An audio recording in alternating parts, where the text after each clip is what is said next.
Assalamualaikum warahmatullahi wabarakatuh.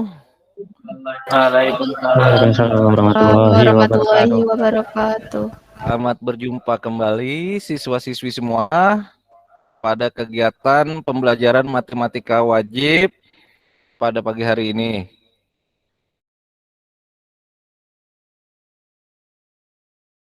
Baiklah, sebelum kita mulai kegiatan pembelajaran pada pagi hari ini, saya minta kepada Jackson, silakan untuk memimpin kegiatan doa. Ya, sebelum memulai pembelajaran pada pagi hari ini, kita berdoa sesuai agama dan kepercayaan kita masing-masing. Berdoa, mulai. Selesai. Baik, terima kasih Jackson. Sebelum kita mulai, marilah kita menyanyikan lagu Indonesia Raya untuk menumbuhkan semangat dan rasa kebangsaan di antara kita, khususnya kamu sebagai pelajar.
Baiklah, akan saya mulai kegiatan pembelajaran pada hari ini dengan menampilkan presentasi terkait materi kita pada hari ini, yaitu masih materi statistika. Subpokok materinya adalah penyajian data dalam bentuk histogram. Baik, pada kegiatan hari ini kita akan menyajikan data dalam bentuk histogram.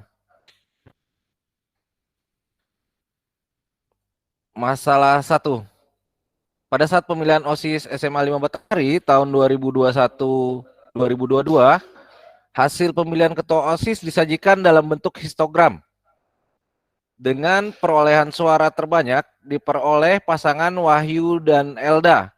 Nah, dapatkah Anda menyusun data tabel distribusi ke dalam histogram? Jelaskan langkah-langkah menyusun tabel distribusi ke dalam histogram. Baik, siapa yang ingin menjelaskan langkah-langkah menyusun tabel distribusi ke dalam histogram? Silakan. Saya Pak, Silakan. langkah-langkahnya yang pertama menentukan tepi bawah kelas dengan batas bawah dikurang 0,5. Ya, betul.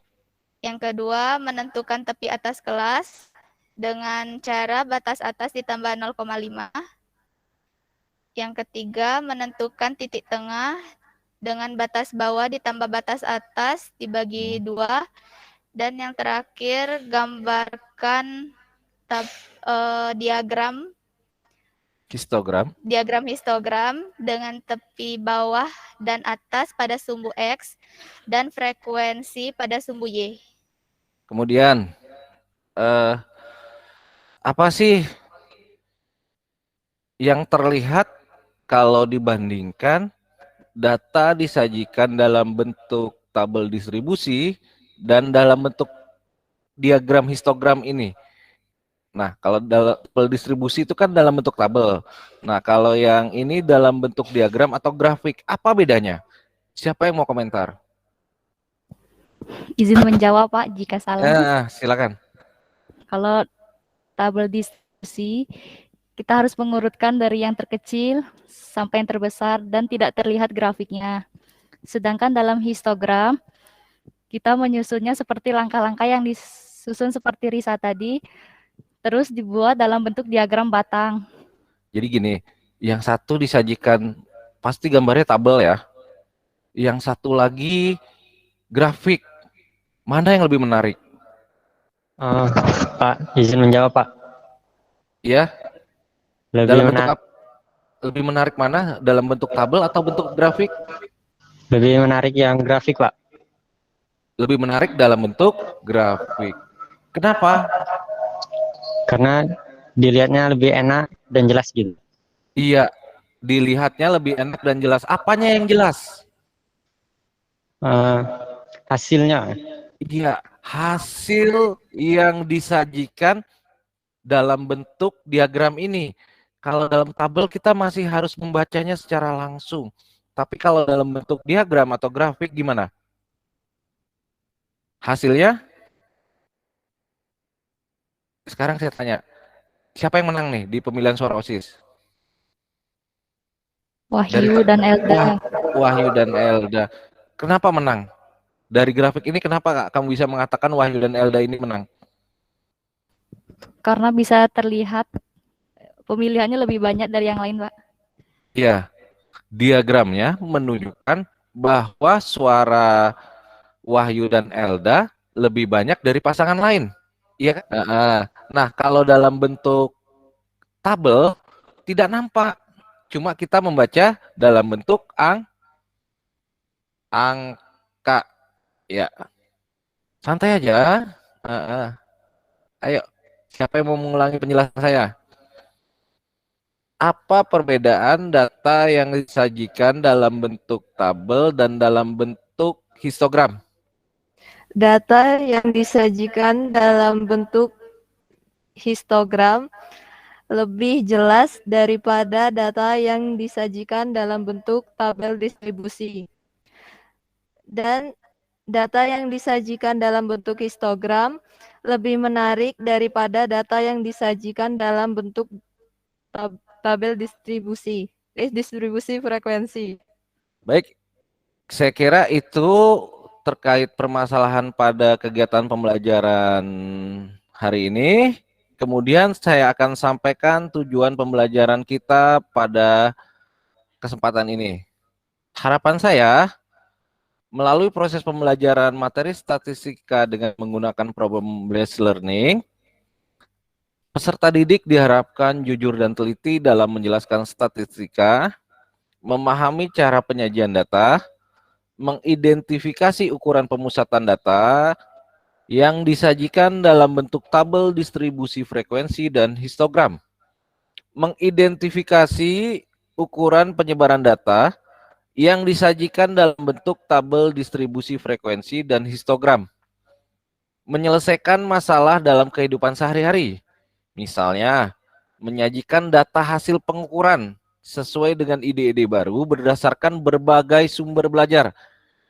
Saya juga berharap dengan belajar matematika ini, kamu menjadi lebih teliti dan objektif, bisa bekerja sama, serta tampil dalam melakukan percobaan untuk menyajikan data dalam bentuk diagram dan menarik kesimpulan berdasarkan data yang diperoleh.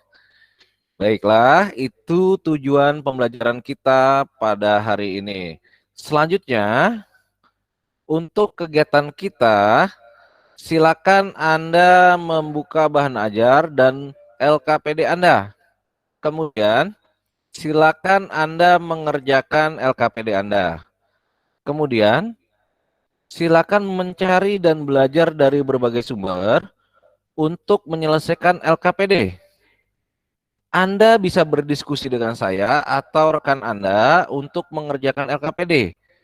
Setelah itu, Anda akan mempresentasikan hasil jawaban pada LKPD.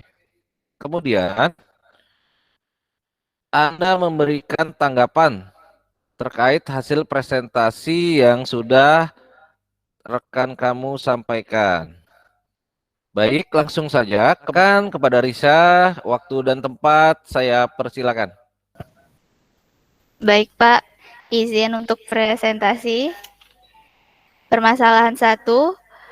Perhatikan distribusi frekuensi dan histogram dari data 80 pengusaha mengenai pada usia berapa mereka berani untuk memulai usahanya di bawah ini.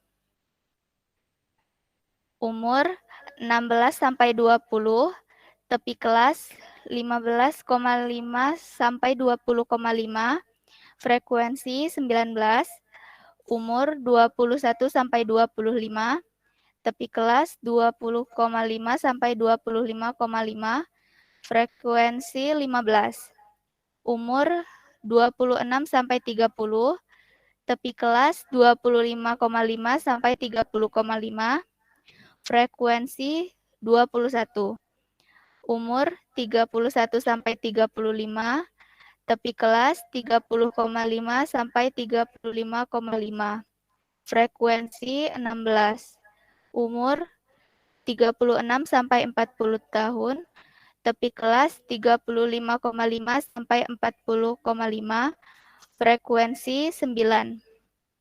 Silakan dikomentari hasil jawabannya. Ya, itu sudah tepat, Pak. Kemudian, apa kesimpulan pembelajaran kita pada hari ini? Apa yang dimaksud dengan histogram? Histogram adalah tampilan grafik dari tabulasi frekuensi yang digambarkan dengan grafik batang. Sebelahnya Putri. Sebutkan langkah-langkah dalam menyajikan data dalam bentuk histogram. Cara menentukan histogram adalah 1. Tentukan tepi bawah dengan cara batas bawah dikurang 0,5. Terakhir, Dian, silakan simpulkan pembelajaran pada hari ini. Kesimpulan pembelajaran pada hari ini, histogram adalah diagram atau grafik yang merupakan gambaran dari tabel distribusi frekuensi.